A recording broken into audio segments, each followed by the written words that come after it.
বন্ধুরা দেখো ডিম রান্না করছি আজকে।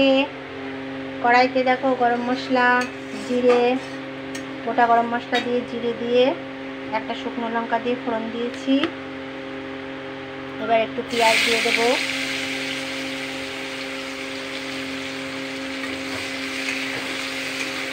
পেঁয়াজটা একটু ভাজা ভাজা হলে তারপরে অন্যান্য মশলাগুলো দিয়ে দেবো।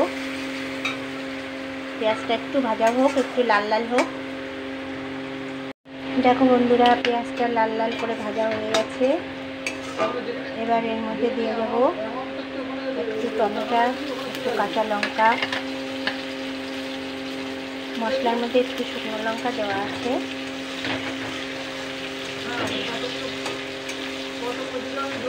এবার টমেটোটা একটু ভাজা ভাজা হলে তারপরে বাকি মশলাটা দিয়ে দেবো।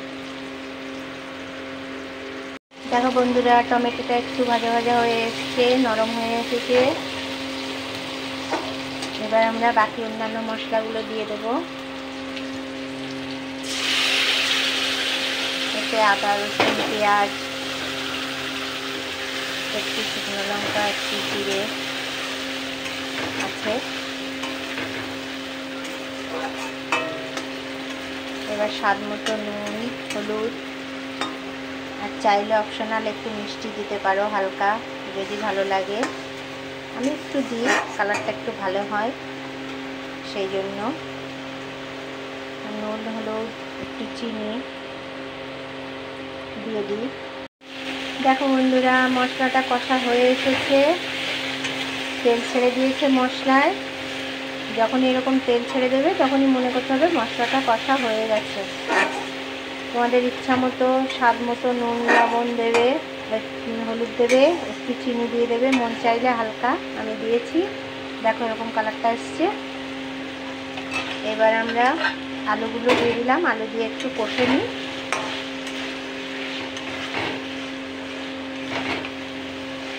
একটু কষা হয়ে গেলে সঙ্গে ডিমগুলো দিয়ে দিই। ডিমগুলো হয়েছে আগে আলু ডিম আমি ভিজে রেখেছিলাম।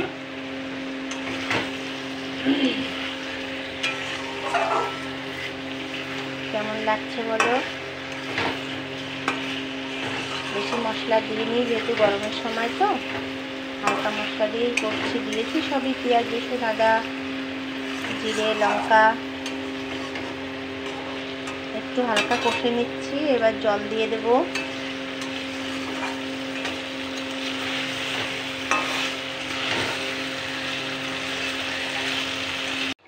দেখো বন্ধুরা আমি একটু ঝোল রেখেছি। ঝোলটা অপশনাল, তোমার যেমন খেতে ইচ্ছা করবে তুমি তেমন রাখবে। বেশি হলে একটু বেশি দেবে, কম হলে একটু কম দেবে। আমি এটুকুই রেখেছি। আমার বেশি হালকা ঝোল যেন ভালো লাগে না। ডিমের ঝোলটা একটু গাঢ় গাঢ় হবে ঝোলটা। এবার একটু গরম মশলা দেবো, দিয়ে নামিয়ে নেব। কেমন লাগলো বলো, জানিও।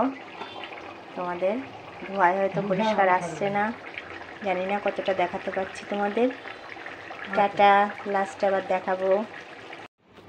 দেখো বন্ধুরা নামানোর পরে লুকটা এরকম এসেছে। কেমন লাগলো জানিও। বাটিটা গরম, ধরা যাচ্ছে না। এই জাস্ট নামিয়েছি কড়াই থেকে। বলো কেমন লাগছে ডিমের ঝোলটা আমাদের।